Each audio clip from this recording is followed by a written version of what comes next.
5:30, how the sound kind of quiets down. It reminds me of dinner time at home, right? Welcome to the October 12th, 2021 meeting of the USD 305 School Board. Please stand and join me for the Pledge of Allegiance. I pledge allegiance to the flag of the United States of America and to the republic for which it stands, one nation, under God, indivisible, with liberty and justice for all.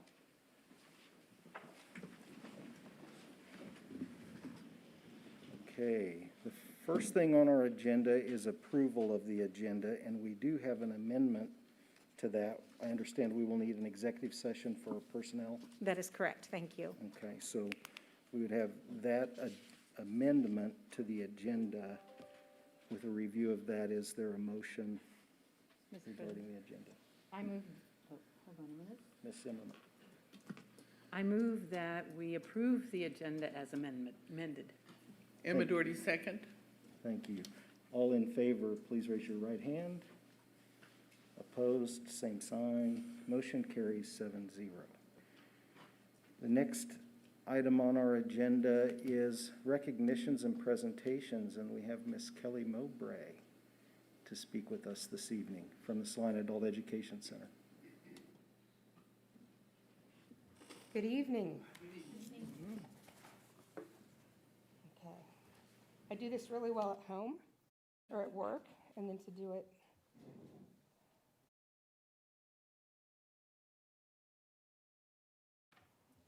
no.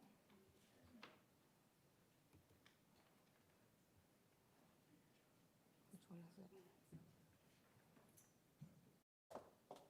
There it is, right there. You got it. Sorry. And there's that. Are we okaying or canceling it? Okay. We actually have a technology curriculum at the Adult Ed Center, and I will enroll in it tomorrow.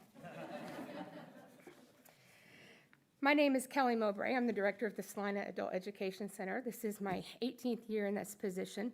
Tonight, I've been asked to give a brief overview of what the Adult Ed Center does. And so I said, you guys are giving me timed. I had talks too much K through 12. So how do I do that in 10 minutes? So I'm going to do my best. So what you'll see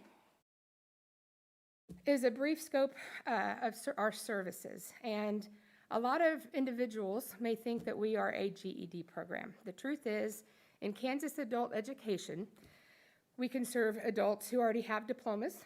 Maybe they are losing some of their basic skills. Maybe they've had a head injury or something that has caused trauma, and they need to come back and refresh in reading, writing, or math. Of course, GED is a core part of our program in the state of Kansas. We're one of the few states where the legislature voted to grant the Kansas State High School Diploma upon passing the 4 GED modules of science, social studies, language arts, and math. It is issued by the Board of Regents, not the Department of Education. So it is an equivalency diploma, but it's a diploma just the same. So when a lot of our adults understand that better, they're pretty thrilled. We have a college skill building. We are one of the few programs in the state that take it above and beyond GED, and we do a lot of work on college level reading, writing, and math. In Celina, both Kansas Wesleyan and K-State, they have tutoring centers, but they don't have necessarily supports to work around some of the foundational skill gaps that a college student might have. And they actually, we've worked with faculties at both colleges. And Celina Tech, we actually co-teach in the technical math program to be able to help adults succeed in college level math specifically. I'll come back to the diploma completion in a second. English is a second language.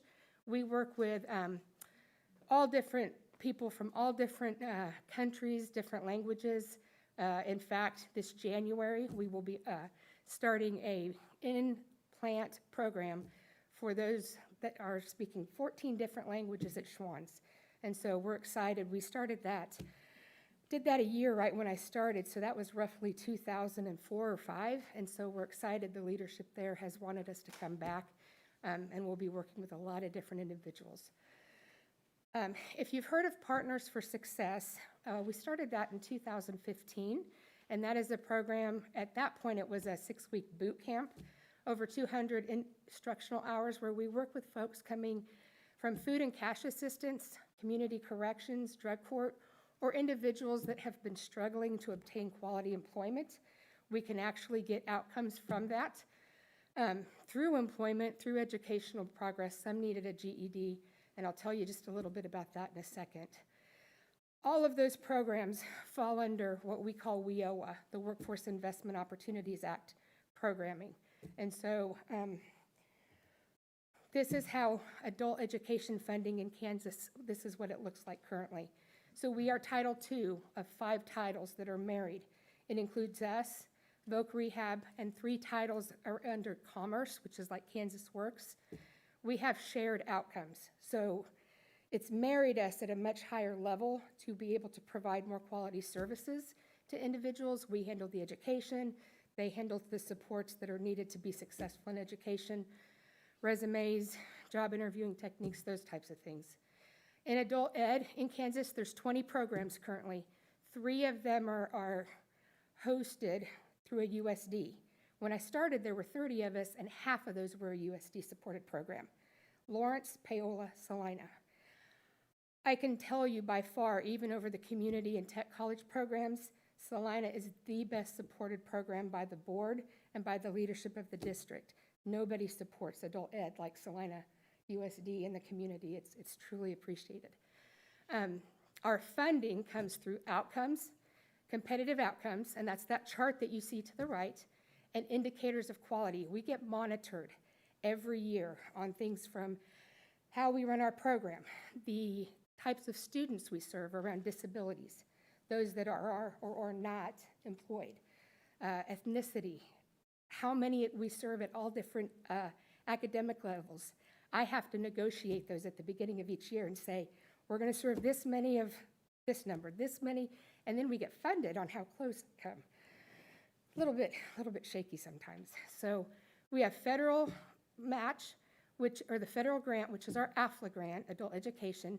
We have a state match, which Kansas sadly falls in the lower level of states supporting adult ed. And we have local match. So we are, again, one of the few programs in the state receiving money from our county taxpayers. We're the only program in the state where we went up a little bit and do the 0.75. So that allows me to have the best teachers who stay and who are very, very committed to our students. So we get funded through serving local employers. What that means is if Schwann's hires 5 of my students, depending on how long they stay, I may get some funding from that, saying my program is effective in helping them be quality employees.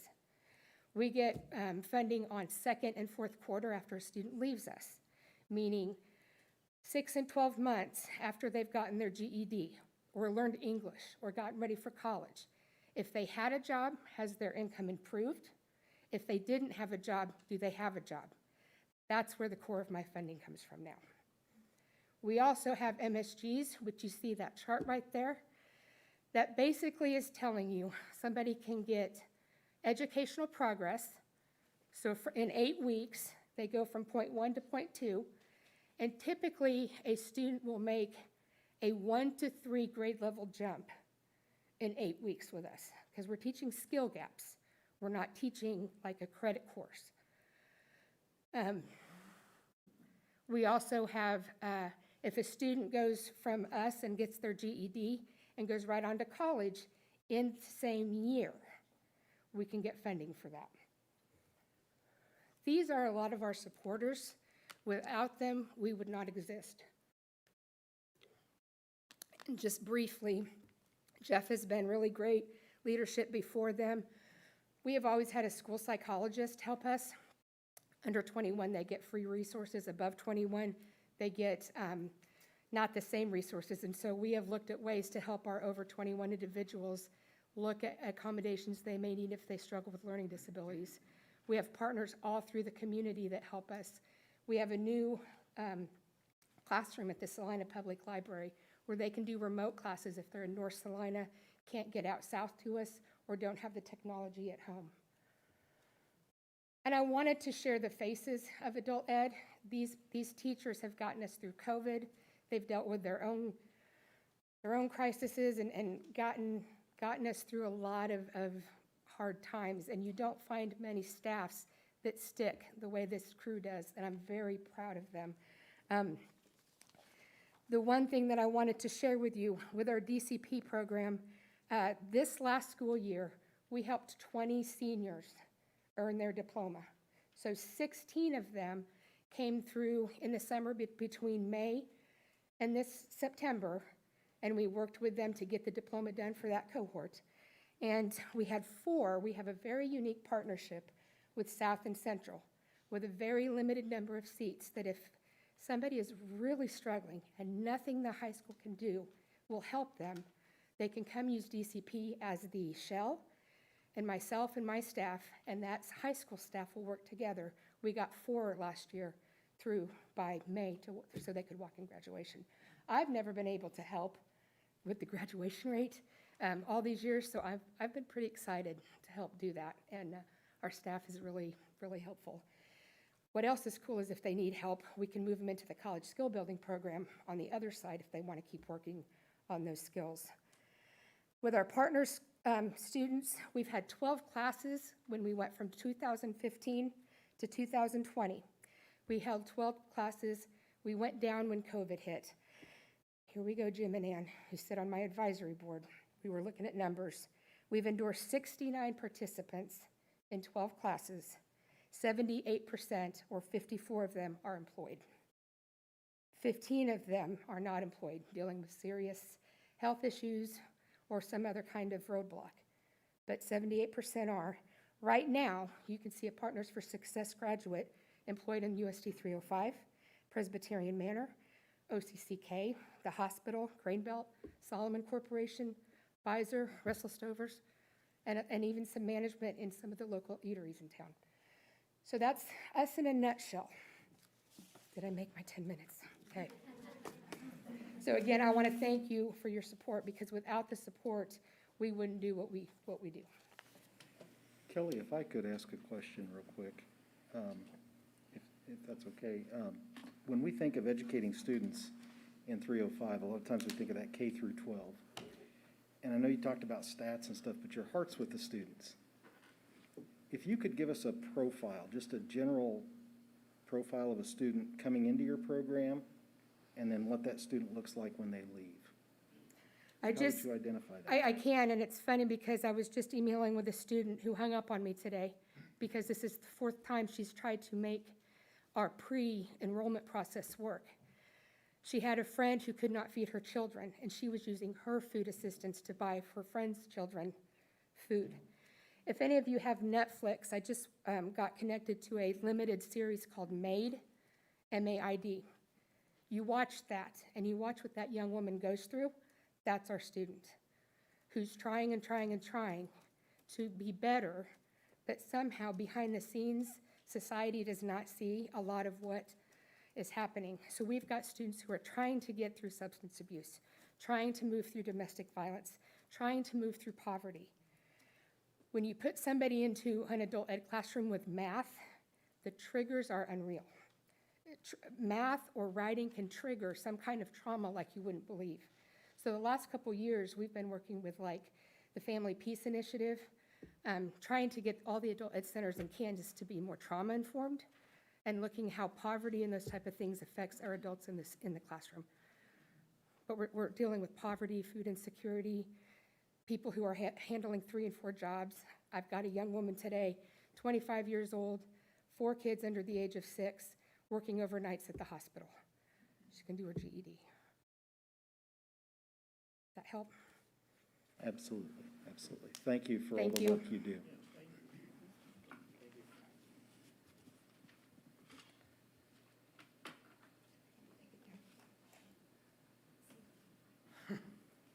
I will really be in that tech class. Okay, the next item on our agenda is approval of the consent agenda. The consent agenda consists of the personnel report, the minutes of the September 14th, 2021 regular meeting, the financials report, including the September bills lists, the August treasurer's report, the August investment report, the August journal entries, and to approve encumbrance listings to Optiv in the amount of $62,523.84 for the network local traffic manager appliance and support, to New Directions in the amount of $24,816.72 for the renewal of the employee assistance plan, and to Vertiv for the renewal of the UPS power and battery services in the amount of $29,236.82. Is there a motion regarding the consent agenda? Mr. President, move we approve the consent agenda as presented. Mr. Grant moves for approval. Mr. Gardner seconds. All in favor, please raise your right hand. Opposed, same sign. Motion carries 7-0. The next item on our agenda this evening is our public forum. We have two folks who've requested to speak to us this evening. The first is Rodney Penn. Mr. Penn, if you could come to the podium there. And we do have our statement that we read prior to the public forum. Mr. Penn, just if I could real quick. I know that you've already read the guidelines for the citizen public participation. At this time, we will have the public forum, and I'd like to read the guidelines for the public forum. Public forum is a non-action item on the agenda. The board appreciates patrons taking time to share with us about their thoughts and concerns. Public forum is a time for comment on non-agenda items. Comment on agenda items may be allowed later in the meeting. This is not an appropriate time or place for patrons to make comments of a personal nature about district employees or students. Persons making comments which may violate the privacy rights of district employees and students will be asked to stop speaking or cease their remarks. If the patron or parent has a concern with one or more employees, the board will refer that person to the appropriate supervisor or the superintendent for review. Please understand that it is not the board's practice to respond to public forum comments or questions. Okay, thank you. Mr. Penn? First, we met a month ago. I'm representing a group called Kansas Parents in Education tonight. And I just want to recognize that, all of us are volunteers, and you too are essentially volunteers, and you should be recognized for that and appreciated for that, so thank you. I know you guys have to put in a lot of time, and it's all volunteer, so thank you for doing that. We appreciate that. The purpose of my presentation this evening is I've been doing some math. I learned that here in Celina. I've spoken with a science teacher in another district who found a database created about a year ago at Brown University by a professor there. The purpose of that database was to gather data from across the country related to mask-mandated school districts and unmasked school districts. It includes data from all across the country of districts of varying sizes. His analysis of that data revealed a 37% higher COVID infection rate in the mask-mandated districts. That, however, may not necessarily be indicative of our community, since we have a real-time study happening here in Celina. I gathered some data locally. Private schools, as we know, are mask optional and public schools are not. A quick calculation of the number of cases in private versus public schools here in Celina revealed a 38% higher case rate in public schools versus private schools. But that is not an apples-to-apples comparison. After all, there are 7,000 students in public school and less than 1,000 in private school. So to level the field, I compared 3 similar-sized schools, 1 private and 2 public. And the numbers are this, 0.05, 0.07, and 0.15. Can you guess which one of those three numbers is the private school? It's 0.07. So at best, we can draw the conclusion from that data, comparing like-size apples-to-apples schools, that the mask policy has made no difference. At worst, we can stretch and say it's made it worse. But that's a stretch. And so to be honest with the data, we can say it hasn't really made a difference one way or the other. So I did some other research into what the real effect of the mask wearing might have in public schools. And I reached out for data about the number of children having speech therapy. From 2017 through last year, that number was roughly around 1,700 for the year, give or take 20 or 30 either way. So far this year, it's over 1,500. If you do the math, we're on pace for 3 times as many students needing speech therapy over last year. So it has had a real effect. And again, as I stated last month, that this issue has divided our community. It's a difficult issue, and none of us want a child to get sick. And unfortunately, we've reacted, not just the board itself, but all of us, in some ways, over the last year and a half, have made some responses and reactions based on fear. And that's okay. But if we take an honest look at what really is happening, we'll see that the real effect that masks are having is that children, especially younger children, are not able to develop language skills as they would have otherwise. And we also see that at the same time, the COVID infection rate, the number of kids getting sick or being quarantined, there is no dramatic difference. You would think if it really is having an effect, the private schools would have much higher rates, and they're really essentially the same or lower. So I would urge you to consider that. I know it's not an agenda item this evening, but please consider that information and put it on the agenda again. Because we don't have a metric to say, when is it going to be looked at again? What's the number? Is it when the thing on the Celina County website goes to green, or what is it? What is the metric that we use to measure when the mask ordinance, or the mask mandate, is addressed again? So I would ask you to consider that as well. And then finally, our group has been diligently gathering supplies, school supplies and things over the last month that we want to take to each of the schools. A week from tonight, we plan on getting together to put together gift baskets for all the schools with school supplies and things like that. And we'd like to invite each of you, if you're interested, to come help us put those together. So if you're interested in doing that, reach out to me. My email is ksparentsineducation@gmail.com, and we'd love to have you come help us do that. So, thank you. Thank you, Mr. Penn. Next, Ms. Holly Hennick.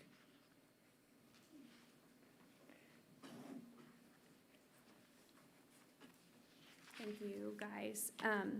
I have had several complaints brought to my attention to the point where I thought I would address you as an entire board, just because it's easier to get a hold of you that direction. This does not involve one specific teacher or one specific student. No one will be named. And so I will continue abiding by the rules that are set for public forum. If you feel like I'm overstepping, that's fine to stop me. No hard feelings. But I understand that they can be a little bit of a sensitive subject. It's going to take everything I have left in me this week to voice this. We're in a very trying time, and division is not the answer. This isn't about masking or pro-vax or anti-vax. This is about emotionally supporting our students, as the mission statement of 305 clearly implies. I will not release the names or the teachers during this time. I'm inviting an open conversation with Ms. Exline or any of you if you would wish to discuss this further, and to be handled separately. However, we have several audible recordings from students at the high school level in which, quote, this is hard to repeat. Teacher speaking. You, guys, the student, is the problem with the society and the reason COVID is not going away. You are killing people by your freedom of choice. You think maybe you gave her COVID and that's why she died? You're not vaccinated. This child's grandmother passed away 2 weeks previous. I have 10 recordings that are similar to this.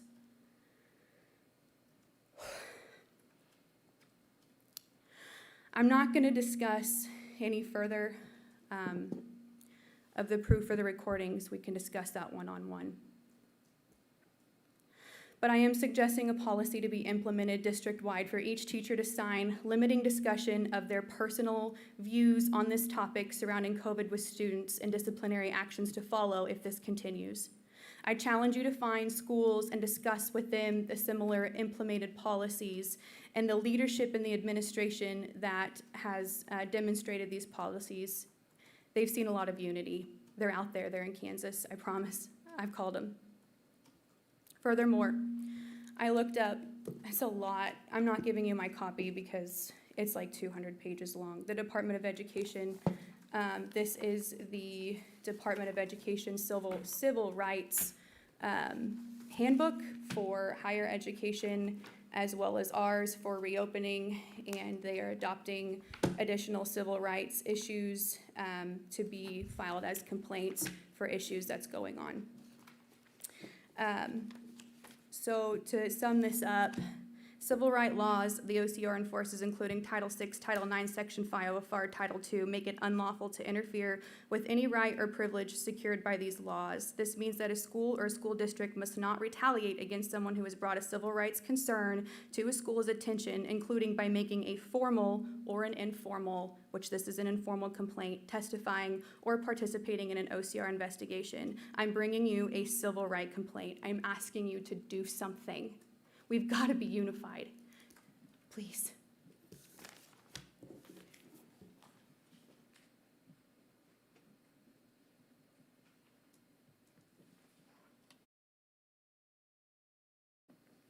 Thank you, Ms. Hennick.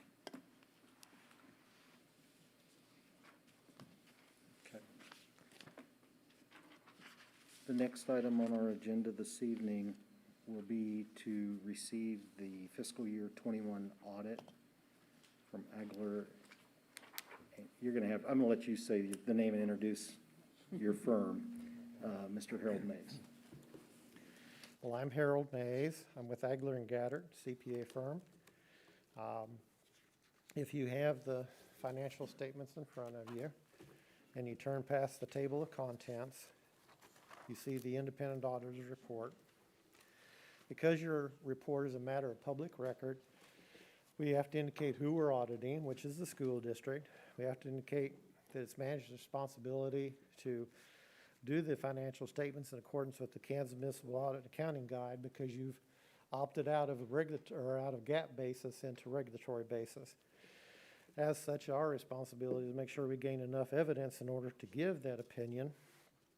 And again, because you're a matter of public record, we have to indicate that you're not in accordance with GAAP.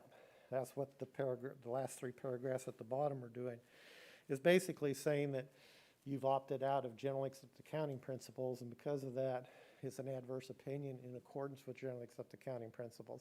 I'm just trying to make sure we understand the footing that we're on, because it sounds kind of bad at the bottom of the page, but you go to the top of the next page, and we give an opinion based upon the regulatory basis of accounting, and that opinion is that financial statements are fairly presented in accordance with the Kansas Municipal Audit and Accounting Guide, which is the basis of accounting that you opted into by making that resolution earlier in the year. There's quite a bit of information that follows the first financial statement, and we have to give an opinion on that. That's the supplementary information, and we have to indicate that we've audited that in accordance with the Kansas Municipal Audit Guide, Audit and Accounting Guide, but also with the uniform administrative requirements because you have so much federal funding. And again, we're saying that those financial statements in the back are fairly presented in accordance with that basis of accounting. Also, because you have so much federal funding, we're also required to audit under governmental auditing standards, and as we get back to the back, you'll see another report based upon the major programs that we audited. And we're indicating that that report does follow these financial statements. It's in the back, and we'll get to it as we go. Last but not least, there's quite a bit of information that appears in the schedules comparing prior year to current year. Now, that information was audited by previous auditors, so we have to indicate that that was done by previous auditors, and that their opinion on that financial information from 2020 was also an unmodified, clean opinion, and therefore it's good to have in the financial statements, and we don't have to do any changes to it. Turning to page 3 and 4, you get to see a summary of cash receipts and expenditures, taking you from beginning unencumbered cash to ending unencumbered cash. And it shows each fund, shows the gross receipts and the gross expenditures. But if you look at the bottom of the page, it shows $36,300,000 in unencumbered cash at the beginning of the year, and at the end of the year, that number had grown to $40 million. So we have an increase in several of the funds. The two or three largest ones are the Central Kansas Cooperative in Education that went up by $2.2 million.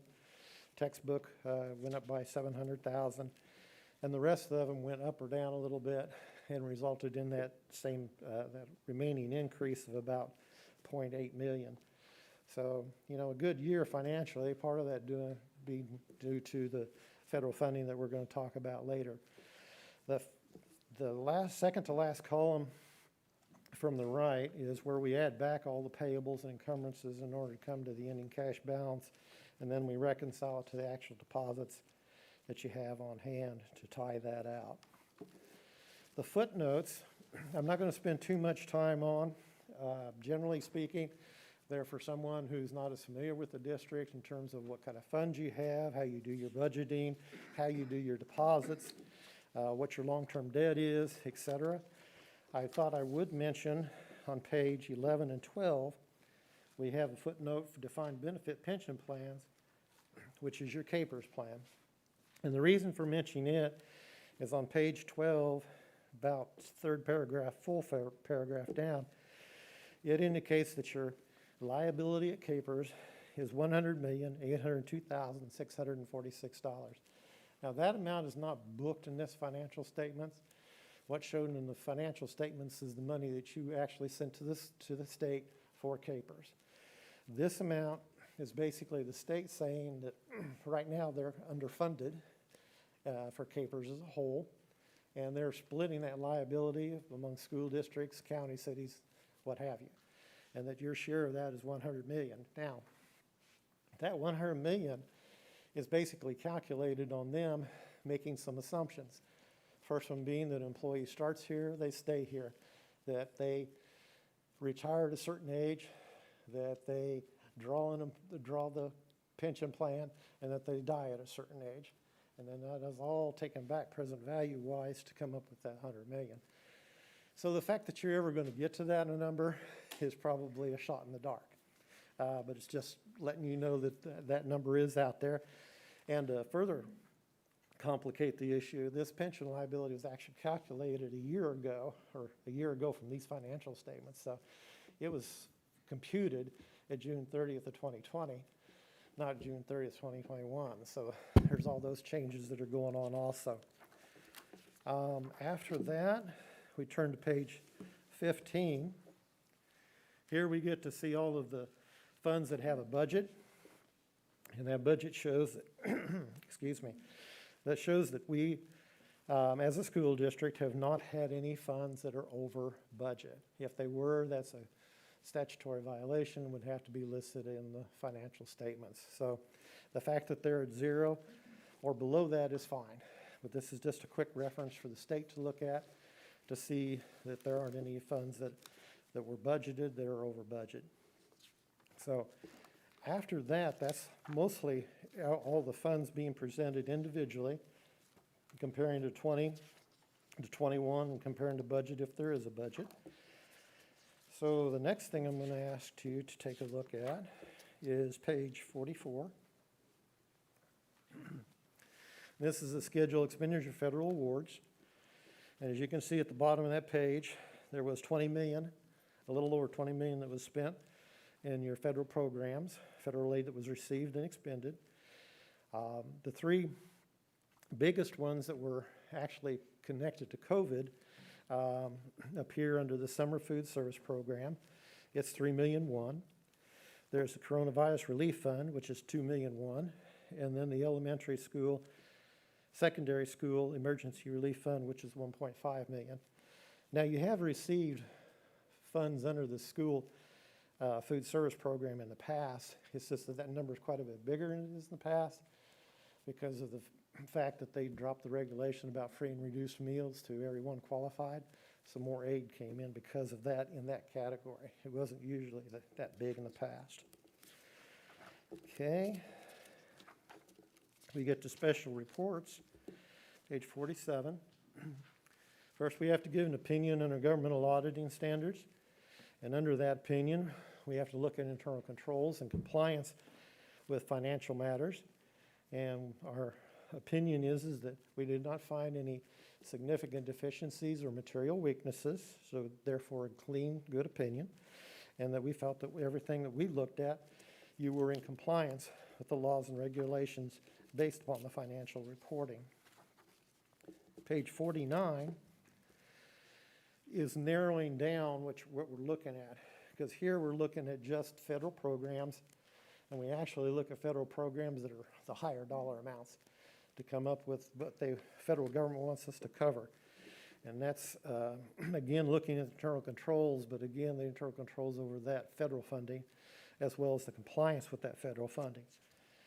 Again, based upon our review and testing, we found that the internal controls that you had put in place were being followed, and that we did not see any problems with those internal controls, in other words, being weak or not sufficient to cover the federal dollars. So again, there was no significant deficiencies or material weaknesses. And in complying with what the federal requirements were, we again do a lot of testing in that area to determine that you did spend the dollars the way they were spent, and we did not find any issues with compliance, so therefore it's a clean or unqualified opinion on compliance with the federal dollars that were expended. Page 51 is a summary of all that, but I thought I'd go over it in a little bit just to kind of tell you why it says what it does, because it kind of starts off with a harsh word. It says adverse. Again, you've elected to be a regulatory basis of accounting, not a GAAP basis. So we have to tell people, again, because it's a matter of public record, that you did not follow GAAP, so therefore you're adverse. What you should be more interested in is the type of report under the regulatory basis, which is an unmodified, clean opinion. Again, things went well. We also look at internal control of financial reporting. As I indicated, there was no material weaknesses or significant deficiencies, and we found no non-compliance. On the federal awards, again, we're looking at internal controls. We found no material weaknesses, no significant deficiencies, and we felt that that was an unmodified or a clean opinion on those controls. Then you get to look at the actual programs that we spent the most time with. It's not like we ignore the other programs, but this is the one we spent heavy testing on in order to determine that everything was okay. So you can look at those. It says dollar threshold used to distinguish between type A and type B programs. Obviously, you're way over that. Anybody that receives and expends expends more than $750,000 is subject to these same requirements. And as we noticed before, you're at 20 million, so you're quite a ways over that. The last one this is the federal government kind of giving a dig to everybody. Basically, the federal government has decided that if you don't follow GAAP, you can no longer be a low-risk auditee. So you'll always be in this category. What does that mean in terms of the auditing process?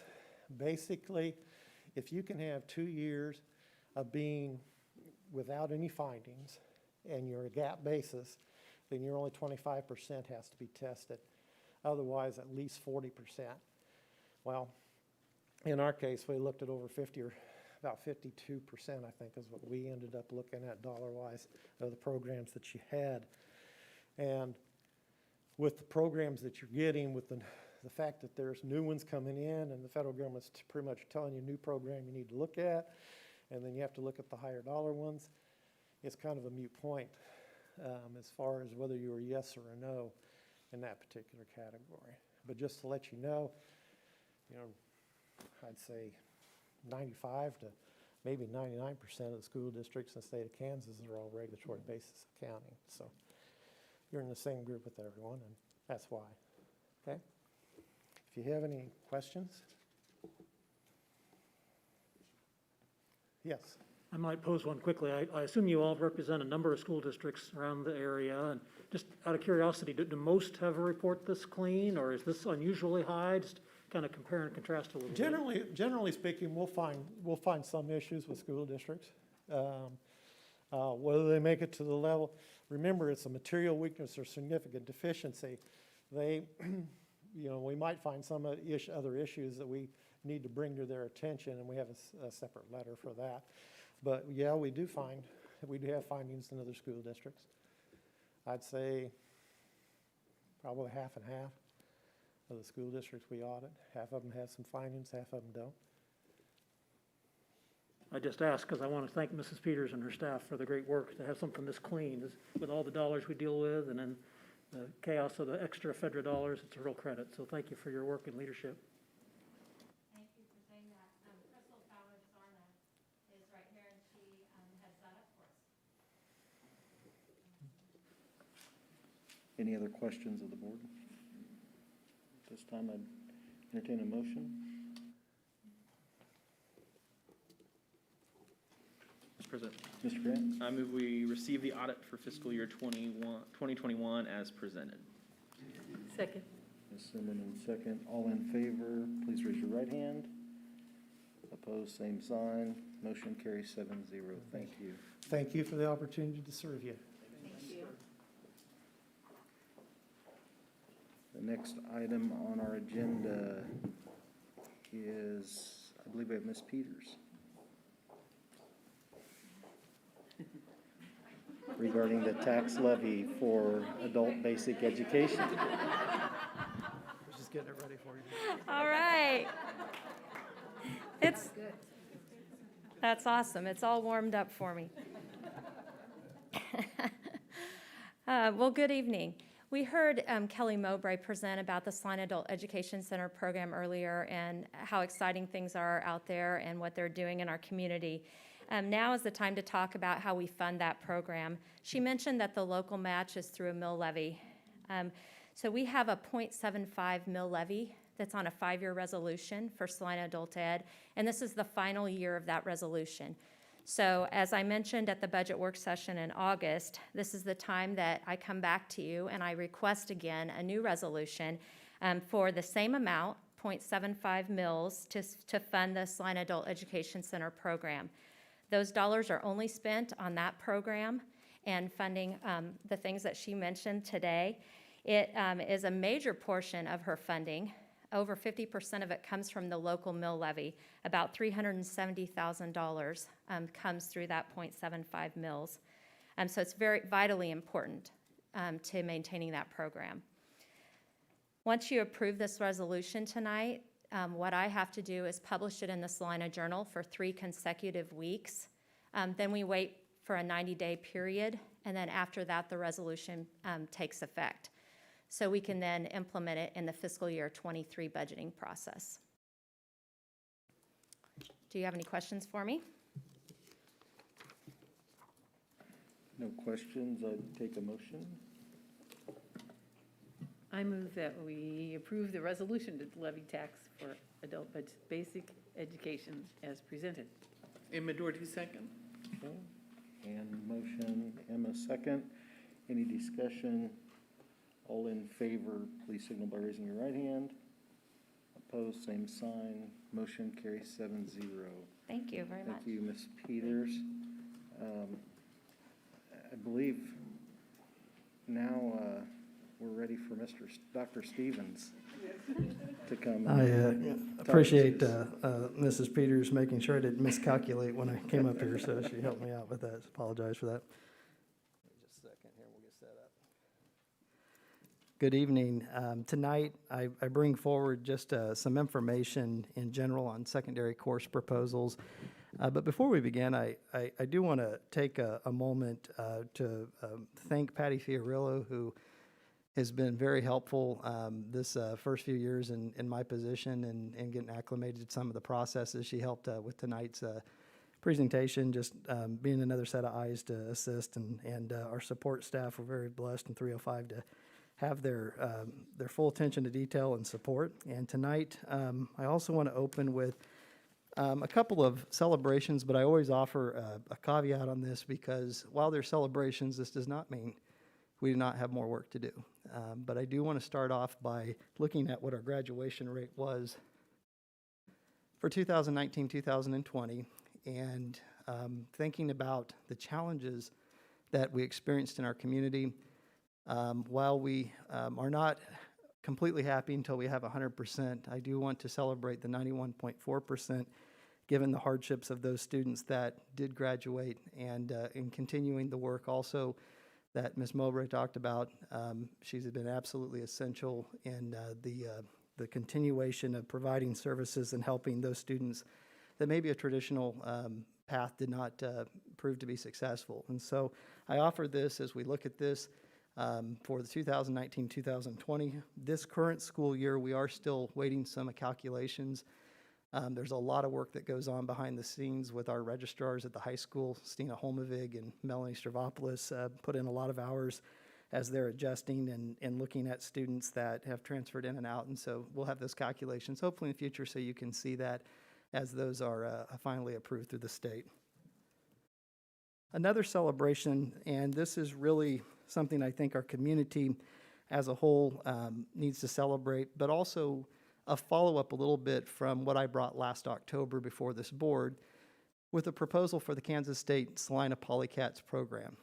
As you can see up here, this fall we have 56 high school students taking 22 different courses through Kansas State University in that Polytechnic program. Now the university has changed, and unfortunately the acronyms, it says SATC, so I didn't want to confuse everybody and put that on there, but in the future we'll spell that out all the way. But as you look at these 22 different courses, 264 credit hours have been taken just this fall. And if you were to do the calculations of that, if they were to take those courses in Manhattan, Kansas, during a normal college year, not when they're in high school, you'll see that that saved our students $45,000 in tuition.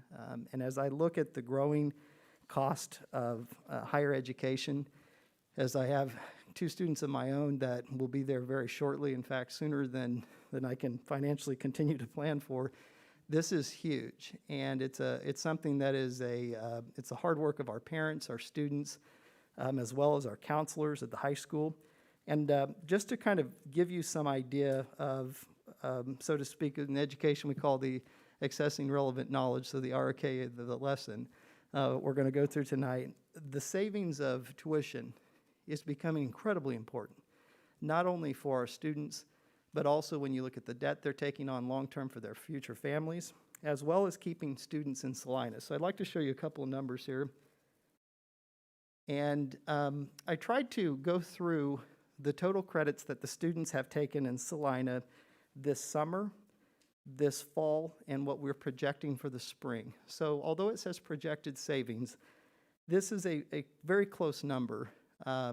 Obviously, I can't predict whether all students who signed up for a spring class are going to take that class. I mean, there could be some changes. But what I did is I took the enrollment and the number of credits from the summer, the fall, and the spring, And I calculated an amount of what it would cost to pay standard tuition at one of the land-grant institutions in Kansas, and that came to about $316.30 a credit hour. And then I calculated how much our students would pay if they took it through Hutch Community College or Kansas State Celina Polycats or Celina Area Tech at the rates of those organizations, and they're a little bit different. And I subtracted those two amounts and came up with some estimated savings for our students and our parents.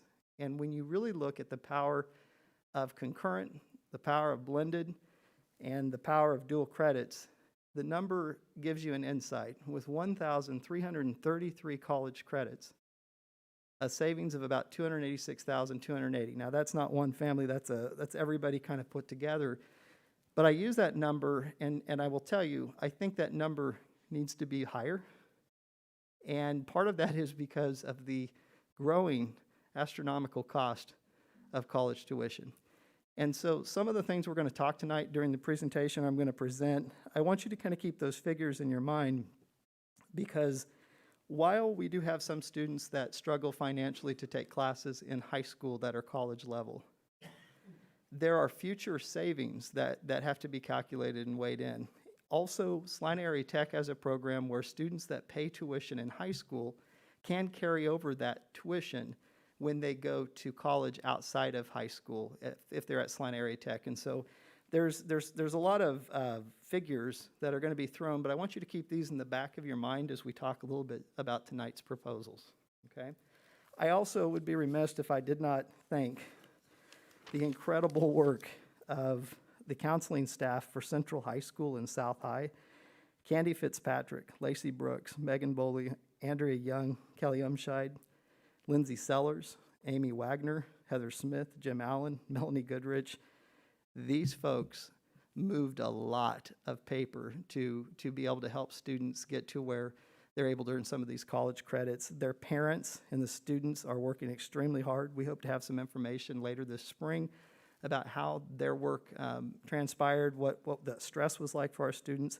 Dr. Gaddert and Jordan Funk with K-State, as well as Dr. Starkey, and Mrs. Exline's leadership with this board in helping us move the pieces for K-State Polycats. In addition to savings, we were able to offer an incredible amount of diverse classes that extremely rigorous in aviation, applied business, and so on. So I want us to throw that celebration in there. That does not mean we still don't have more work to do. So let's talk about that.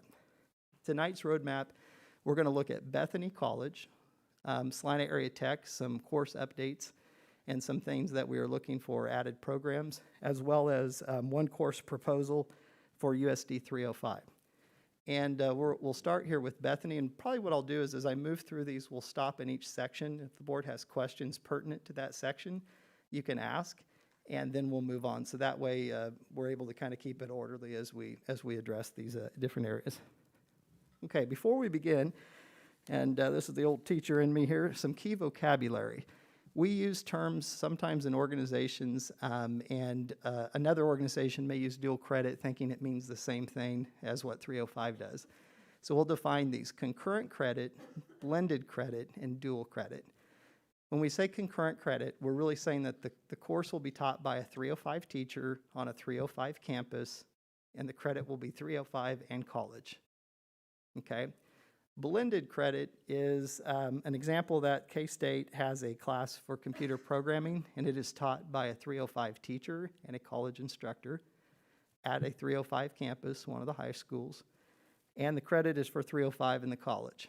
And then the third one is dual credit, and this is polycats if you really think about it. The students leave our campus, they go to an instructor at the college level on a college campus, but the credit can either be an elective credit or it can be a core credit that's transcripted back to 305 and into the college. So when I use these terms, if you have to go back to that page to look at it, that might make it a little bit easier to understand when we're talking concurrent, blended, and dual. Okay? So let's start with Bethany College tonight. There really are two areas that we're going to focus on: criminal justice and introduction to education. And as the arrow indicates, some of the online dual credit courses, which are only available for individuals, as you'll see as we get into the details here a little bit, for these two courses. Okay, so the admission requirements currently will be a GPA of 2.0. No ACT or SAT score is required at this point. Part of that is very common with what's happening with COVID-19, and that doesn't mean that that won't change. It just means that many colleges right now, because of the disruption, are really leading to other mechanisms for GPA. Now, I don't know if Bethany will change that, but that's what it is listed right now. And then we're looking at tuition at $100 per credit hour, which with Bethany is an incredible discount for our high school students that they're able to offer them through this program that we're going to call the Bethany College Bridge Program is the name they use. So students who enroll in Teaching as a Career class, that's a 305 course for those going into the pathway of education, can earn concurrent credit with Bethany, meaning that this class will be taught on a 305 campus with a 305 teacher who is going to consult with an instructor from Bethany, but the students can earn credit for Teaching as a Career the summer, many of them. This is not a 305 teacher teaching this. This is not on a 305 campus, but a student may choose to transcript this to 305 for Algebra 2 Trig for the college algebra, or electives for the other courses that are listed. And I want to stress this would only be available for students who would enroll in Ed 100 with Bethany. So a student who's not into that class will not be able to, from 305, enroll into these other courses that subsequently are listed. Students who also enroll, they have an option if they choose to enroll in American Justice, can earn concurrent credit. So this would be with a 305 instructor on a 305 campus, and it would be transcripted for 305 as well as the college for CJ 100. Currently, American Justice is a semester-long class taught in both high schools, and we would work with those instructors to meet the requirements of what it is. And if a student chooses to transcript this to Bethany, it would pay $100. They'd have to pay $100 a credit hour. Anybody that takes that class would be able to transcript American Justice should they choose to go to Bethany. And one of the things I want to note is that these courses do fall on the cross matrix for the state of Kansas Regent schools. So if they were going to transfer the credit, as many of these that we're going to talk about tonight would fall under, they'd have that. So if they change their mind, they want to go somewhere else, they certainly have that opportunity. But this is probably going to be more meant for a student who really has it in their mind that they're wanting to pursue a 4-year program with Bethany. Okay? All right, I'm going to open it up for any questions. And because I'm also working with a partnership through this process with a Bethany representative, I would also entertain that if there's some questions that maybe they need to weigh in on too, Dr. Bandry would have an opportunity to do that as well. So I'll open it up for questions at this time. And I should go first. As part of my job at Bethany, I now take off my school board hat and put on my Bethany hat because I'm the person who brought this proposal. So I appreciate the chance to work with Curtis and Mrs. Rector on a professional level that way. What that means ultimately is if this portion of the thing does come to a vote, I'll recuse myself due to conflict of interest. But I think it's fine, unless others disagree, for me to stay for the discussion part, because obviously I know the topic. So. Absolutely. Questions from the board? Mr. Gardner. Do you foresee this curriculum growing, or is this just the only area that you're wanting to focus on? On the education piece, we view it as a fast track into education. I mean, every school district around here is short teachers. That's no surprise. So we're trying to help work with not just USD 305, but Smoky Valley, potentially others, trying to find ways to get more people into education. So as Curtis described, if people take the ED 100, they'll have access to 4 other classes, potentially start at Bethany or wherever they choose to go with a fair portion of the curriculum done at a much reduced rate. Similar with the criminal justice, no secret for Bethany, it's a recruiting tool. If we get people in that class and they like the professor, they might be willing to recruit on further that way. We have talked about some other courses along the way. It's premature to say what those might be, but if certainly up to Curtis and his colleagues, if it goes well, why it might grow further along the way. Any other questions? Ann, did you have a question earlier? we were wondering, a couple of us were wondering if there's a way for a student who can't afford the $100 to take the courses anyway. Absolutely. And I'm glad you asked that question. One of the celebrations that I was going back through my list, I not only walked up here at the wrong time, I left this portion off, so it's par for the course for me. I apologize in advance on that. But the Earl Bain Scholarship, a couple of years ago when I was principal at South High, I'd reached out to some organizations to see if we could get micro scholarships started.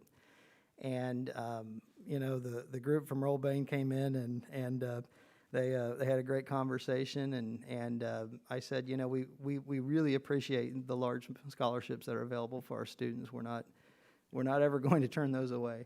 But there is a need for students who, for the first time, want to take a college class when they're in high school. And as Kelly mentioned, with some of our students across all kinds of a continuum have so many needs. And I didn't want that to be a barrier if a student truly needed to find some way. And so they gave us some money, and I put that to work. I also asked for Central, so Central and South split the money. And this year, the money amount doubled. So many of the students, we had them, explain to Earl Bain's foundation board, our board of trustees, what that did for them. And the criteria was it had to be the first college class they've ever taken. And while a $250 micro scholarship may not seem like a lot to some, it's enough to cover the lion's share of a credit, and in this case, an entire class, if approved.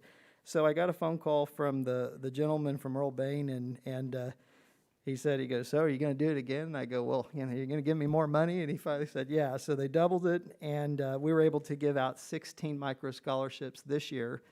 And again, while that's a celebration, we still have more work to do. And on November 11th at 5:15 p.m. at Celina High School South, Building Bridges is going to reach out to help build capacity with the businesses and industry of Celina.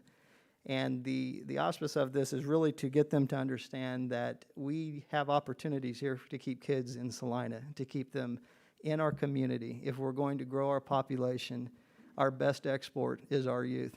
And if we can keep them here through micro scholarships by getting them started in programs, One Vision, K-Tron, all the different employers across Celina benefit from that. And so we're not done with that, but we did double the amount. And while it was $2,000 when it started, it went to $4,000 this year. And when we're done, I hope it to be $100,000. So we've still got work to do, but we are reaching out and looking for ways to finance students to have that first college credit. So.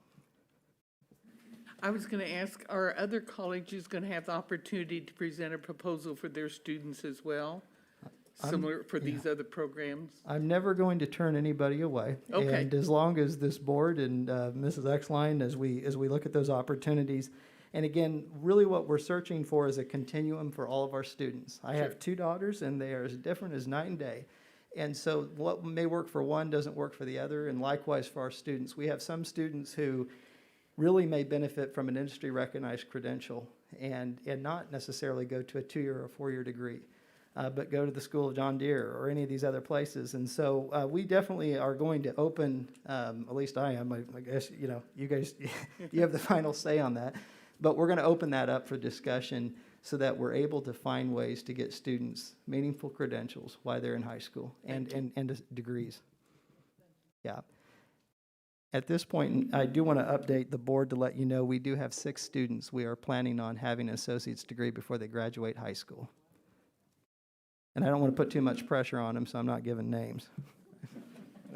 Dr. Stevens, I made 3 notes here real quick if I could. First, I want to thank you for chasing the funding. I know we talked about that was one I challenged you with. We can fund tech school, why can't we fund the college piece? So Right. Appreciate you chasing that. Hopefully we can get more money for that moving forward. A couple of questions I have. One thing that I am always concerned about when we're going to do more is how's that going to impact us? Absolutely. We do have some concurrent classes. Will that put more workload on existing staff, or is this classes existing staff they're currently involved in teaching? And then the other question I have is just regarding course selection. I know some of these are dual credit. I'm assuming those are credits that are required within that institution for their degree path It's not just something we picked off the menu. Right. So to answer the first question, anybody that tells you that it's not going to cause a little bit of wrinkled foreheads or some additional work, you need to cover your heart and guard your wallet, okay? So it is going to take a little bit of work. We are working through that, though. Concurrently, on concurrent credit, generally those classes are already offered, so it's a matter of a couple of additional steps for getting those individuals certified, and also looking at our curriculum to ensure that it is aligned and it meets the rigor that it needs to have. So on scheduling, though, even with polycats, and that's why I noted with our staff and the counseling staff the amount of work that has taken. We are trying to find new ways to speed that up. And so one of the best examples of that is their enrollment process was, it had a lot of steps, as we do in ours. So we've created some mechanisms to streamline that paperwork now that we have that. And I think one of the things you'll see is success will beget more success. As we streamline some of those efficiencies on the managerial side, it'll make it easier. On the instructional side, this is a really good opportunity to see our instruction, to see our curriculum, and to really assess it externally with some outside validation on whether we're meeting the rigors for that post-secondary success.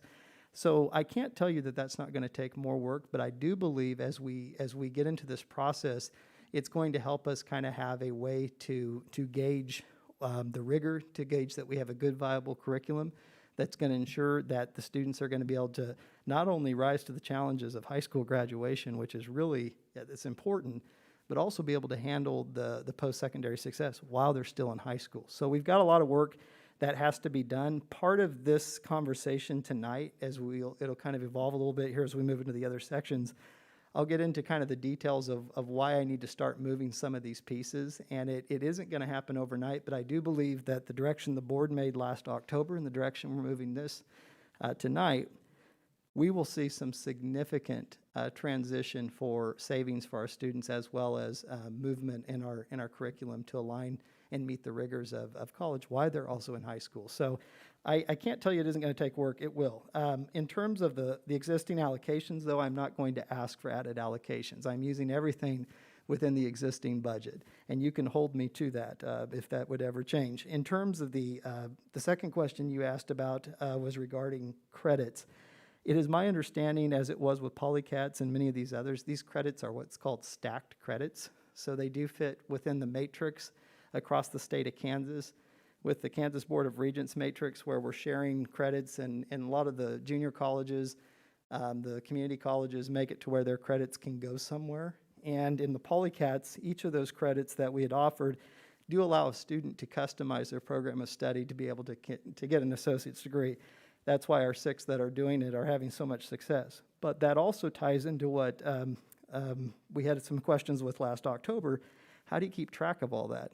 And that's the individual plan of study. If there's one thing I can tell parents and anybody across the state of Kansas, the individual plan of study is becoming much more important than probably anything else when it comes to tracking the ability of us to get the program sequences for students for their industry recognized credential. In the past, when I was growing up, it was ACT and SAT. Today, it's IPS. And so that will help us with the credits as we're ensuring that students aren't just going down a false lead, that is actually taking them somewhere. But we're also balancing that, Mr. Fletcher, with the need to allow purposeful exploration, because not everybody knows where they're going to go. And so it's a balancing act a little bit between those. But anything that is offered in our concurrent programs, if the student is staying in the state of Kansas and transitioning to a regent school, should be kosher deal in terms of being able to meet the needs of that college. Okay.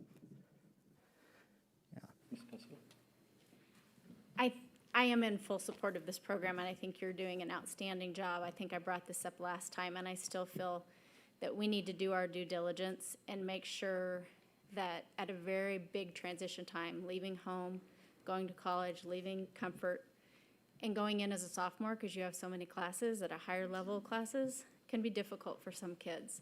We need to make sure we're talking to kids about that, and we're preparing them for that. Because I have heard many stories where that has been a difficult transition, so. Absolutely, and to your point, and I think you had mentioned last time about also making sure that the credits and the transcription and those pieces to help our parents out, and we're working through that. But the social emotional needs, and I say this to our parents, this is not something every student can do. I have, like I said, 2 students that are just as different as can be. They're raised in the same home, but there would be some things on this where one would do very well, and there would be some that the other one wouldn't. And also offering that support. One of the things I want to also offer and just kind of say there, and it's all the more reason why, if we can get students to experience this kind of rigor or this kind of challenge, why they are still here in Celina, Kansas, why they have their community, their teachers' ear, their counselors, their parents, those supports for some will be the one thing that could put them over the top. But I do also tell anybody as well as with AP, it is not necessarily for every student to take every single class AP. And we've got to be cognizant of that as we move forward. So I appreciate that. Other questions at all? Okay. And Dr. Bandry, thank you for your help as we've worked in kind of a dual nature on this project. I appreciate it. You've been available and very flexible. So. Okay, we're going to go ahead and move on to this, and these will go very quick. Celina Area Technical College proposal recently provided a program or started a program for early childhood education, and basically this would be offered as among other programs that Celina Area Tech offers for our students. Our students would be allowed to enroll in the early childhood education courses as dual elective credits, and they would pay $79 a credit hour for these courses. I'm not going to read through all of them, but I am going to show you kind of the list of how many courses this is offering to our students. The beauty of 2 5A high schools in a district our size and the close proximity to Kansas State Celina, as well as Celina Area Tech, Bethany, and Kansas Wesleyan, et cetera, are that our students are getting access to some amazing different opportunities. And as we know, childcare in Saline County continues to be a struggle. One of the things I like that the college released in their press conference, talking about this doesn't just impact one individual's career. This can impact 2 or 3 other individuals who now have access to quality child care, which we know in Celina, as well as many other places, really struggling with to have access to this. This also helps us with students that want to go and become future teachers, paraeducators. As we know, the labor needs in that area are also challenging. Celina Area Technical course updates. In addition to the early childhood program, and I guess before I transition to that, were there any questions first on this piece here? It's kind of multifaceted as we move through this. Okay? All right, and if you've got questions, you can ask them here again too. I'll give you another opportunity. We currently have an instructor who does have the certification to offer these courses. So while the students can already take these courses at Celina Area Tech, what I'm asking for tonight is that these courses also be offered as concurrent credit. So again, on 305 campus with our instructor for our credit and college credit. Mr. Dow, Cole Dow, has just done an amazing job. If you get a chance and you can go tour the facility, his passion is very real. And part of this is some of the work he has put into place. He and I have had several conversations. When you look at this, some of these classes can be offered along with the other classes. So like 106, 111, it could be differentiated. There's some pieces to that on scheduling that we would be able to work so that it doesn't overload the existing resources by having more course availabilities, going back to Mr. Fletcher's question. So that's something we are keeping in mind of. But again, they can take these classes at Celina Area Tech. The only difference now is we have an instructor that's got that certification. And we are always looking for industrial arts. As we talk about those kind of positions, I think there are 3 in the state of Kansas graduating and over 20-some positions open. So that's a really hard find. And we're really lucky and glad to have what we are able to put together for our courses, but also our instructor. Are there any questions on the welding program? Please know that these courses with that certification would increase the hourly wage in Celina by $3 an hour for welding. I think the only thing I might just, from my memory, that the welding courses would be concurrent, so they'd be with our teacher at our location. That's correct. The child care ones, those are dual credit? That would be dual credit. Thank you for pointing that out, yes. held at the tech school. Yeah, these are all dual credit courses at this point that would be using their staffing, and our students would travel out there. And this year, we did offer transportation for students that was a barrier to. Usually as they get older, they're kind of like, no offense, Stevens, I'd rather drive, you know, but when they're freshmen and sophomores, they want to be able to have transportation that keeps them from having that as a barrier. Okay? Did you have something at all, or? Okay. Okay. We're almost finished here. You've been very patient, even though I tried to jumpstart my presentation by one spot in the agenda, so finish up here. Tonight, one of the things, and this goes to a little bit with what Mr. Fletcher was talking about. Once a year, I can bring course proposals really before the board, and there's a lot of things that can change during the course of the year. As we look at this, what I'm asking for this board to think about is all of the classes that are up there, and I guess we could even add physics. Those are approved courses that we have on our campus. I would like for our board to kind of be in the know of seeing us work towards more concurrent partnerships for our students, for our teachers who are teaching in the classrooms already, to offer this credit alongside, in some cases, of their existing classes, but also in other cases to say, you know what, we have 25 or 30 kids that are interested in this class, we're going to open up another section. These are courses that are currently in our schedule. So really what we're talking about is changing maybe their enrollment from one block to another block, or offering concurrent enrollment alongside with our teachers. One of the challenges I'm encountering is, you know, I'll go and ask teachers, are you interested in doing something along these lines? Because it's very important to us that we have our staff with us on it. And in some cases they'll say, well, yeah, but is this even possible? And so then I'm like, okay, well, if I go to the board, I know what the board is going to ask, because this is what I would ask. Do teachers support it? So it's kind of like, which do you do first? So what I'm asking for tonight is your awareness that if we continue to work to find concurrent credits for our classes, the ones listed up here, maybe some others, where Celina Area Tech will transcript them, our teachers will teach them on our campus for credit for our existing core classes, but also be able to transcript it for Celina Area Tech.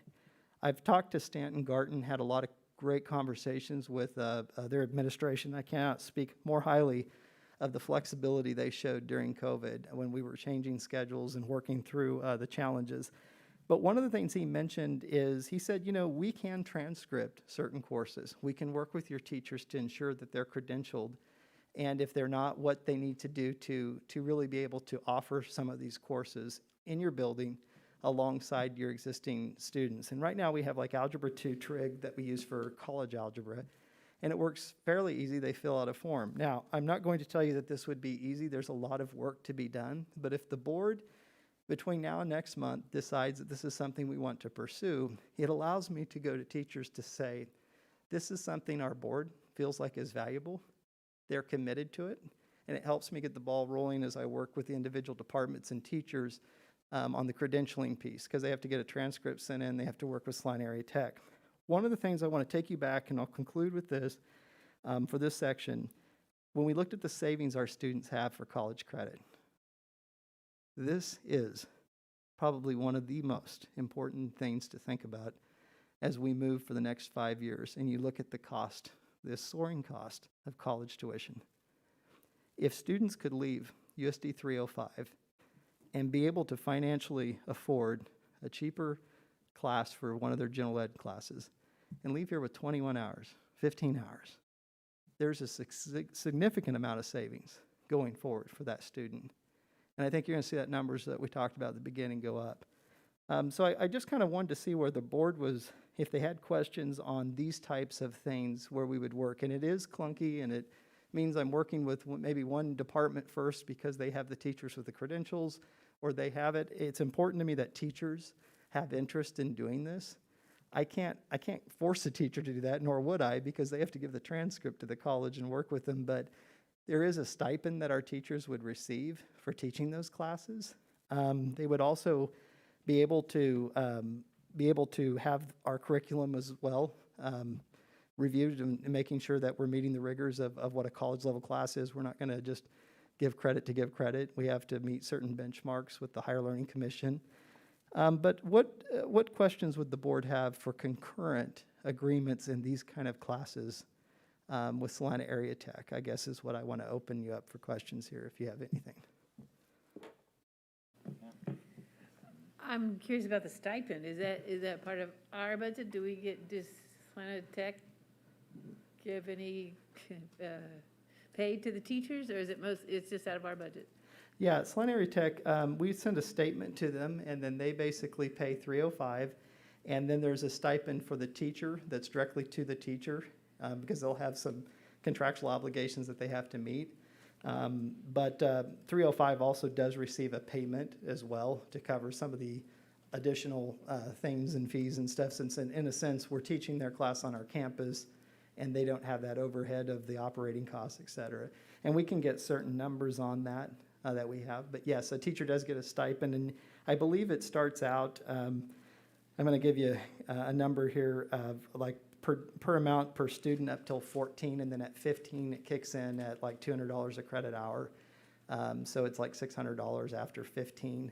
And then of course the district, I think, is somewhere in the ballpark of $1,800, but I would want to have those figures given to you before I verify that. Thank you. Yeah. Yes, ma'am. Where do AP classes fall in this advanced placement? So it's an interesting question, and it's something very important to me. I used to teach AP World History and AP Government, and I will tell you that the curriculum of those courses are extremely valuable staff development. I am looking into options where there is possibilities that we can run concurrent credit with those classes, where a student either has a test out option where they take the test. Many students don't take the test. I will tell you, with a master's degree in history, if I sat down and took the AP World History cold, not practicing, I would probably be embarrassed to release my score. I still think I would pass it, but that's just my ego talking. They're very challenging. And I believe they're about $70 to $80 for that course. Some colleges will take a 3 or a 4. It's kind of different all over. I am not offering concurrent credit to disband advanced placement. That's never going to happen. I think there's incredible staff development and training, and it impacted all of my classes when I taught AP. However, there would be some students that would benefit probably from also having the option to use concurrent credit with that class if we go that way. I have to check with the AP. And so there's some of this, I guess I would say, is if we start down this road and you would have follow-up questions or I would find out more information, this is going to be not ABC, but A, E, B, A, C. It's going to be a little bit messy as we go through and find out, because the College Board does have different expectations for different classes. Okay. Okay? All right. Mr. Grant, did you have a question? No? Okay. Dr. Stevens, one question I might Yeah. have. Do you have any idea what the additional credentialing might entail for the teachers? Great question. I actually reached out to Stanton, and so here's what that would look like. A teacher would need to send their transcript. They'd have to, again, be in the driver's seat of that. I can't say I require you to do that. So they send their transcript in. They would look at years of experience, and if a person doesn't necessarily have a master's degree in that specific area, but has years of experience, has some additional hours, or they also will count the PD, or the professional development, of 305. So the teacher is expected to not only send their college transcript, but also their district PDC, as well as look at their years of experience, which is simply a resume in which they verify with our HR. There are certain areas that are credentialed where they will say, okay, you're missing 3 hours, or you need 6 hours in this content area, and they can pick that up. But we do have quite a few teachers with master's degrees. I know at Central and South, we do have master's degrees in history, which those would automatically qualify. So there's varying levels of that. The Higher Learning Commission works with the colleges in setting that. Ultimately, Celina Area Tech has to be the one to say this teacher is credentialed or not, and we would be working with that. Much the same with this curriculum is approved or not approved, because maybe it needs to be more rigorous and having that review. That's why this would take some time to do. This isn't just a next year it starts. This is probably looking out a year to 2 years. That's one of the, I guess, concerns in the back of my mind is if it fits us today, will it fit us tomorrow? Yeah. From a staffing perspective. And what I would tell you to that point, I guess, and I when it comes to staffing pieces, Ms. Exline and the board obviously want to make sure that we're being efficient and effective and using our resources as wisely as possible. All of these students would still be taking those courses at the end of the day. The difference would be, did they get it for college credit or not? None of the courses that would be put up on this concurrent partnership would be a class that you don't have in existence. Now, I will tell you, for example, U.S. History 1 and History 2, 305's curriculum is only U.S. History 2. Many high schools break it into Part 1 and Part 2. That could be a conversation that could be had. I put it on there just so that you know that, but that's not breaking up an existing class. It's simply saying, or creating another class, it's simply saying content would have to be aligned if we went that direction. Okay. All right. We're almost done. Move forward here.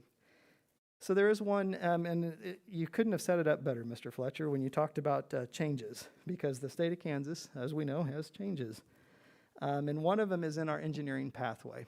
And so 305's existing courses, in general, we're not adding any other new courses other than this one. And the reason we're adding this one is to make sure that we are meeting the requirements from KSDE to ensure that we are getting funding for a pathway that we currently have, okay?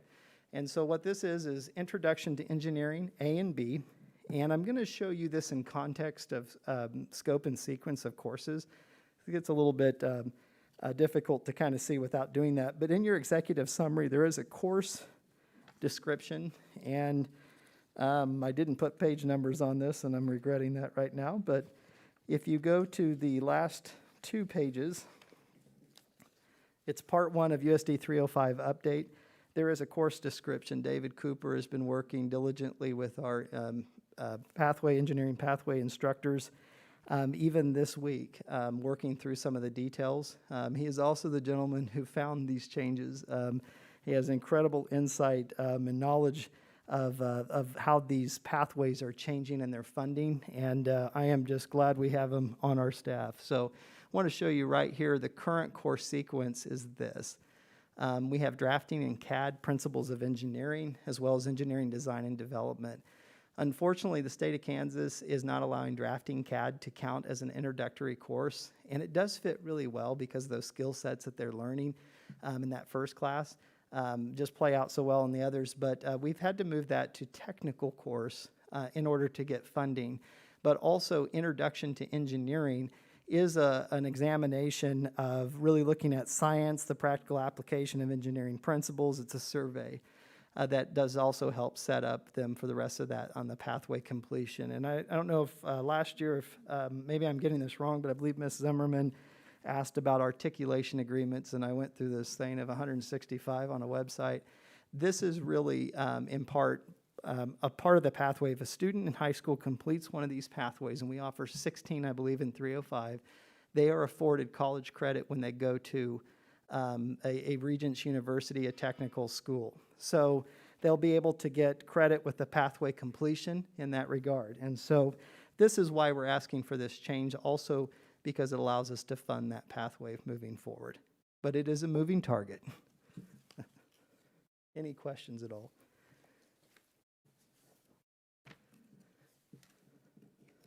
Okay. Doesn't appear so. Thank you, Dr. Stevens. Absolutely.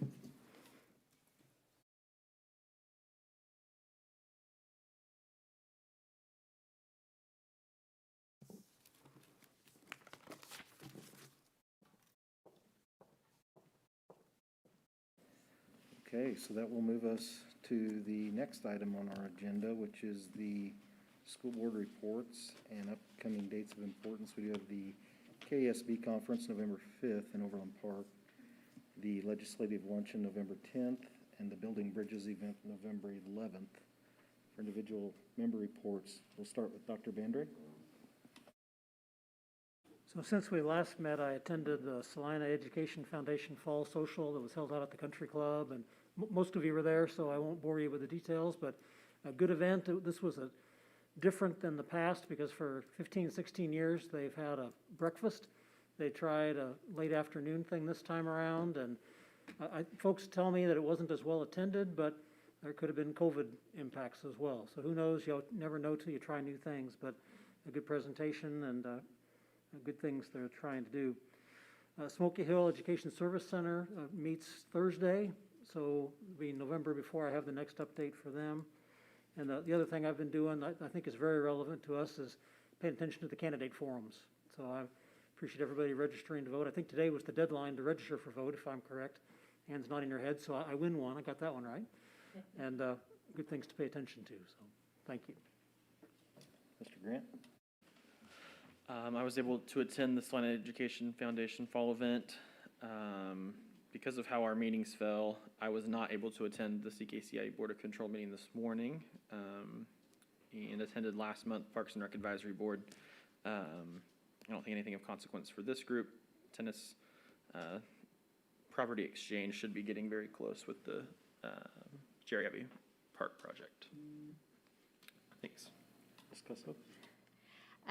I have been attending multiple school marathon finales. We have 3 schools left to finish. I went today to Oakdale. 2 little boys were finishing their 2nd marathon this afternoon, so it's pretty awesome. Today at the Board of Control meeting, we had a human resources update. We still have 51 openings for pairs in Celina, but we had 60 last month, so we're doing better. I'm going to give a little shout out to Jeff Hayes. I think he's doing an outstanding job there. And he set up a tour today with James Lumley, who's the principal at Opportunity Now, and that's Celina Special Education Day School, if you're not familiar with that. And we took a tour, the whole group, and it was really good to get in and just be in our school. So it was awesome. Thank you. Ms. Zimmerman? I attended the Celina Adult Education Center Advisory Board meeting along with Mr. Fletcher and with Kelly Mowbray, whom you've already heard from tonight. And the biggest discussion was about restarting the Partners for Success program, and they're making a few changes to it, and it's been wonderfully successful, but there have been people that didn't succeed, and they're trying to make adjustments to catch even those folks to make even more success from the Partners for Success. I attended Equity Council in their September meeting, and we discussed the first chapter of Belonging Through a Culture of Dignity, which the board is familiar with.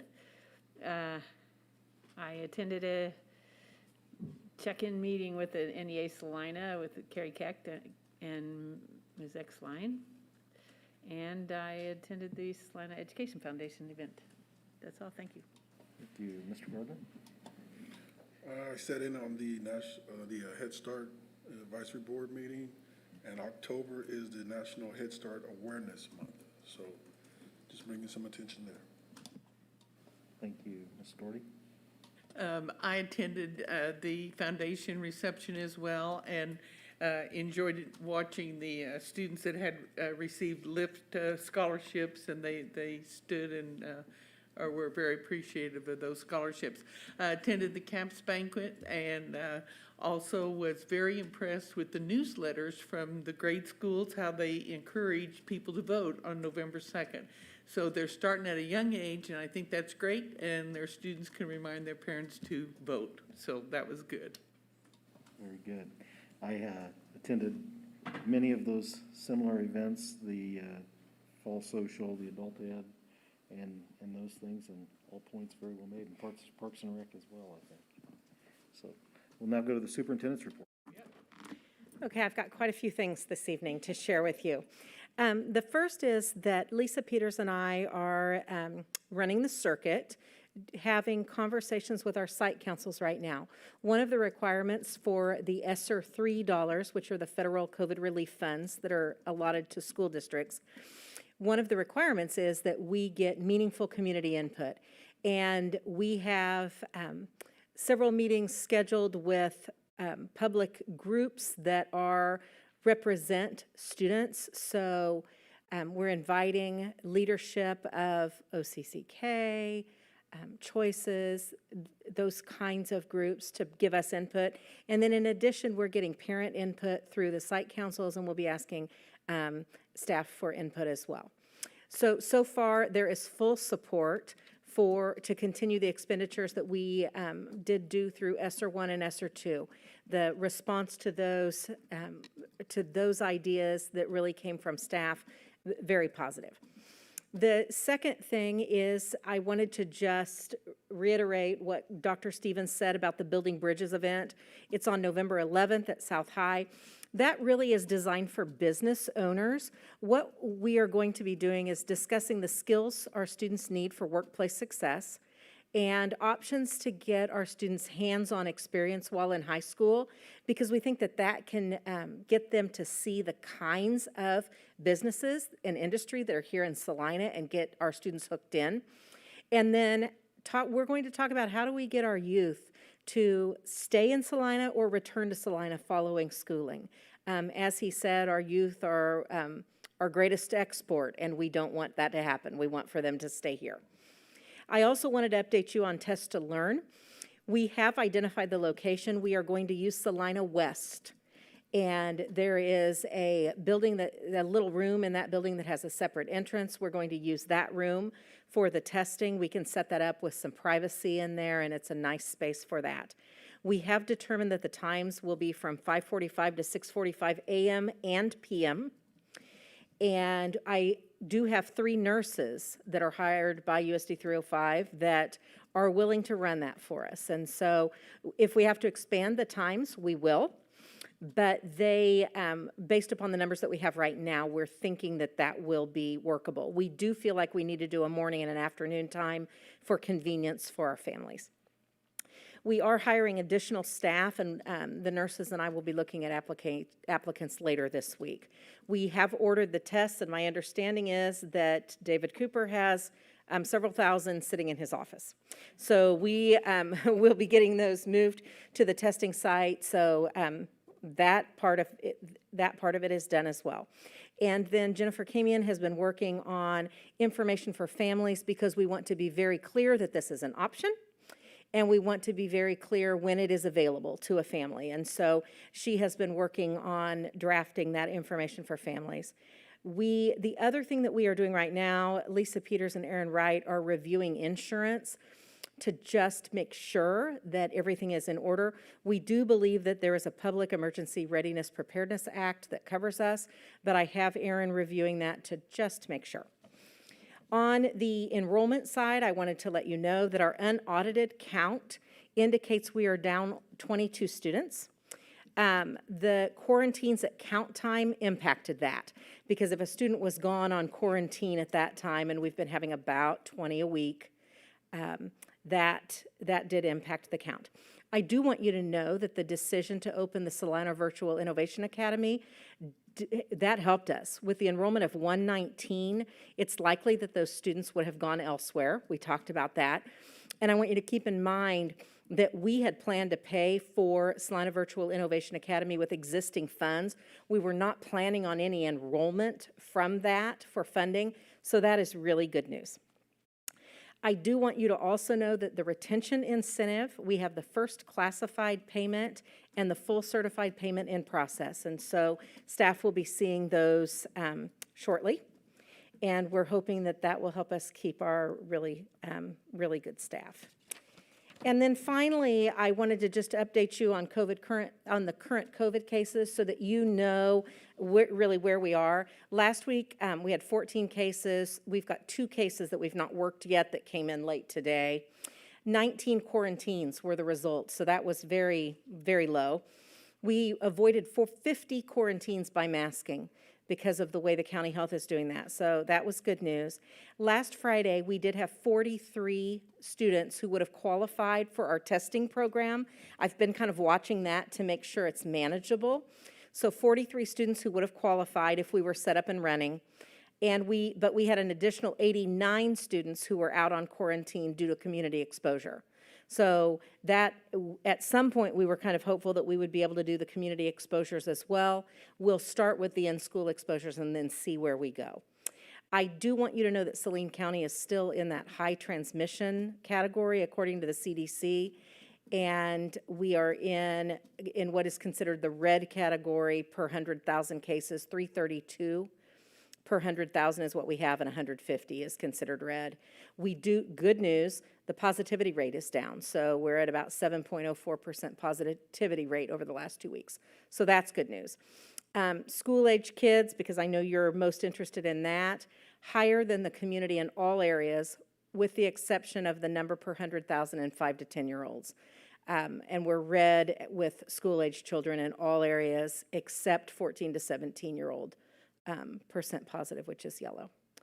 The final thing I want you to know is I am part of the United School Administrators, Kansas School Superintendents Association legislative advocacy group, and we met this week and are working on statewide legislative priorities for public education, and will be coming out with some legislative talking points and platform. The last piece is that Lisa Peters and I will be going on Friday for a Schools for Fair funding meeting, so I want you to know that that is still in process as well.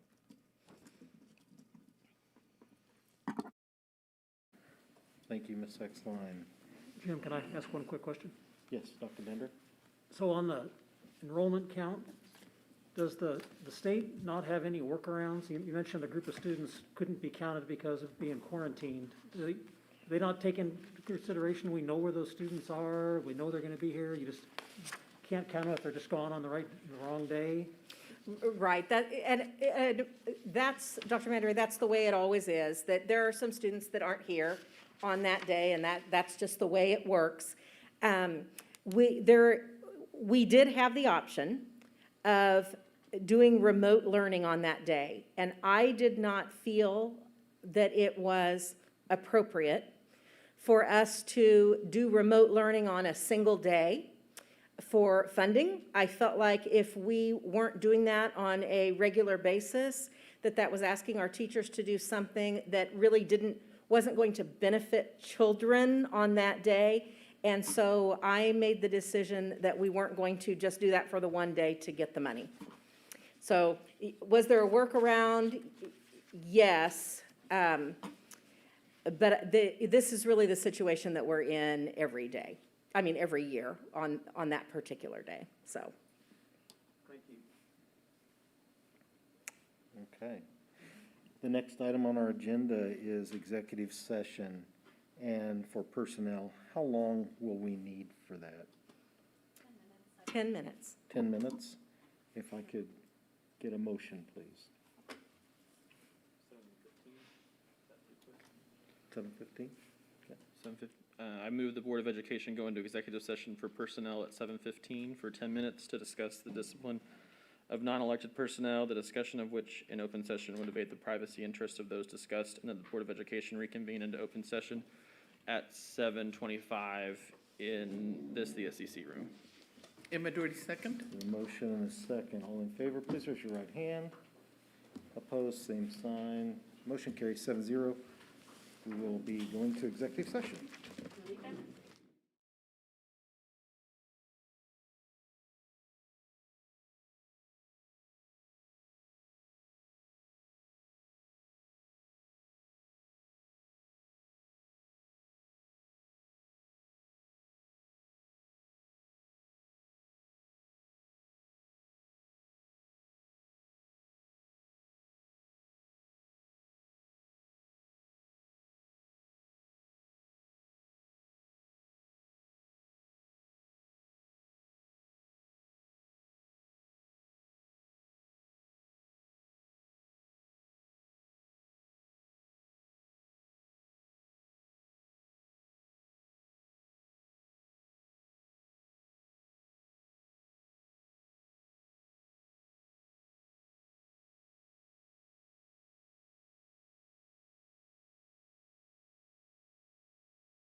back in session, and we do need another motion here. Mr. Grant? Mr. President, I move the Board of Education go into executive session for personnel at 7:26 PM for 10 minutes to discuss the discipline of non-elected personnel, the discussion of which would in open session would evade the privacy interests of those discussed, and that the Board of Education reconvene into open session at 6:37 in the SEC room.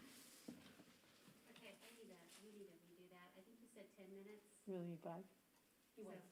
Yeah, we're gonna do 10. Stick with 10. We're gonna do 10. I don't ever trust 5 minutes anymore, so. So we're 7:26 to 7:36. We have the motion. Do we have a second? Second. Ms. Zimmerman? All in favor, please raise your right hand. Opposed, same sign. Motion carries 4-0.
Okay, we are back from our executive session, and there is no action required based on that. The next item on our agenda is our work session this evening on the strategic planning process. We do need to take probably a 5-minute recess in between, so we will begin that at 7:41 right here in this room. Okay?